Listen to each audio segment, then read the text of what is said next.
नमस्कार बंधुरा दीपिका रान्ना बागान एक नतून भिडियोते आपनादेर सबाइके स्वागतम। ए देखुन घटकचु आपनारा कि नामे डाकेन এই ঘটকচুকে আমাকে কমেন্টে জানাবেন। এই দেখুন ঘটকচুটা কি সুন্দর, এর তিনটে মাথা আছে, এই একটা মাথা, এই একটা মাথা, এই একটা মাথা।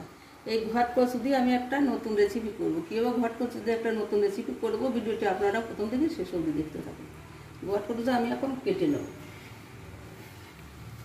এই মোটা করলে কি হয়, দিয়ে একটু মোটাটা রেখে দিই, এইভাবে রেখে দিচ্ছি।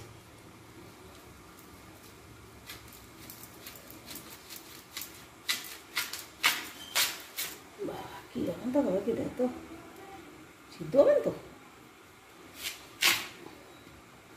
কষ্ট করছে।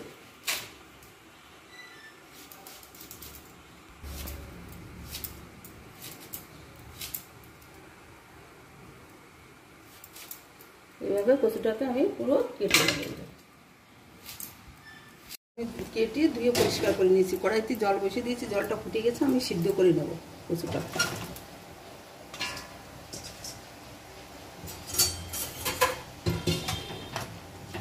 কচুটা সিদ্ধ করার জন্য আমি ঢেকে দিচ্ছি। এখানে আমি 4টে শুকনো লঙ্কা শুকনো কড়াইতে ভেজে নেব।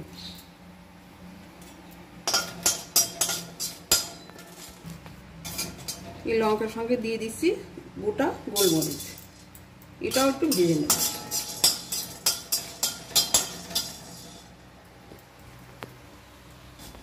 ভাজা হয়ে গেছে, আমি এখন নামিয়ে নিচ্ছি। কড়াইটা গরম আছে, গরম কড়াইতে দিয়ে দিচ্ছি সর্ষের তেল। বাজার থেকে আপনাদের দাদা বাটা মাছ নিয়েছে, দেখুন বাটা মাছগুলো কত বড় বড়, একদম টাটকা বাটা মাছ। আমি কেটে ধুয়ে পরিষ্কার করে নিয়েছি। এখন এগুলোকে নুন হলুদ মেখে নেব। দিয়ে দিচ্ছি পরিমাণ মতো হলুদ, দিয়ে দিচ্ছি পরিমাণ মতো লবণ, দিয়ে মাছটাকে ভালো করে ভাজিয়ে মেখে নিই। তেলের ভিতরে দিয়ে দিচ্ছি অল্প করে লবণ। অল্প করে লবণ দেওয়ার কারণ মাছটা যখন দেবো তখন তলে লাগবে না। তেলটা গরম হয়ে গেছে, দিয়ে দিচ্ছি মাছ। মাছটা আমি তেলের ভিতরে দিয়ে দিচ্ছি।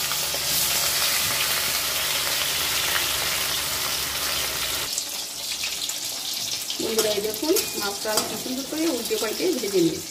মাছটা আমার ভাজা হয়ে গেছে, আমি এখন নামিয়ে নিচ্ছি।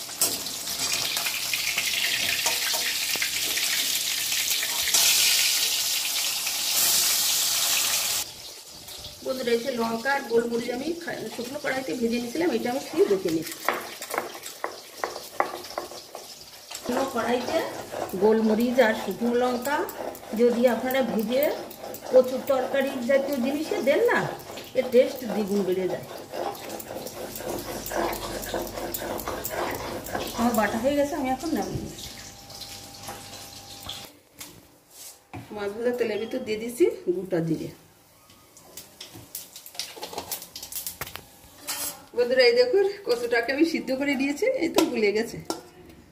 এবারে ওই তেলের ভিতরে দিয়ে দিচ্ছি কচু, ঘট কচু, সিদ্ধ করা ঘট কচু।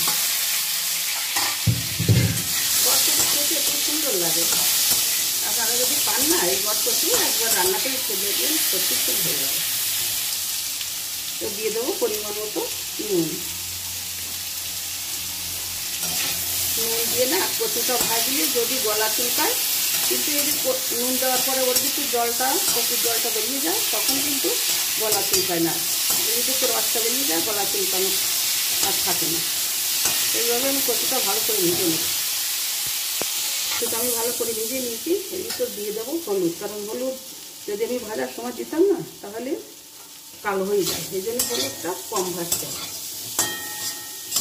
এবারে এর ভিতর দিয়ে দেবো গরম জল।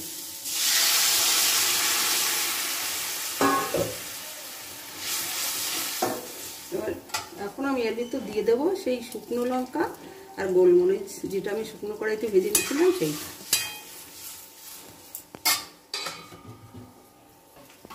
দিয়ে আমি আবারও ঢেকে দেব।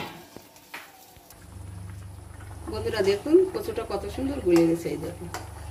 এবার ওর ভিতর দিয়ে দেবো সে ভেজে রাখা বাটা মাছ ঝোলের ভিতর। এখন দিয়ে দেবো ভাজা মশলা, জিরে ভাজা, এটাও আমি শুকনো কড়াইতে ভেজে নিয়েছিলাম। দিয়ে একটু ফুটিয়ে নেব।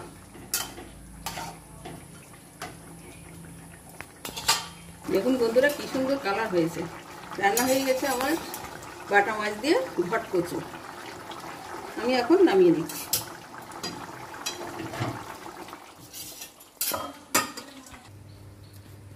বন্ধুরা ভিডিওটি ভালো লাগলে লাইক, কমেন্ট আর সাবস্ক্রাইব করবেন। আর যারা এই ভিডিওটি ফেসবুক থেকে দেখছেন তারা আমার পেজটিকে ফলো করবেন। ধন্যবাদ, সবাই ভালো থাকবেন। দেখা হচ্ছে পরের ভিডিওতে।